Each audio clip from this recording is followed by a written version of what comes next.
Koliko časa spremljam Formulo 1? Kanal obstaja že 7 let, predtem sem pisal na portalu F1.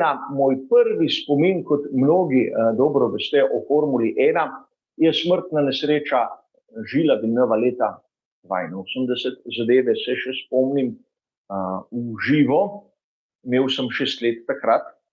Drugi tak spomin je pa velika nagrada Madžarske leta 86, ko je Nelson Piquet prehitel Ayrtona Senno počez.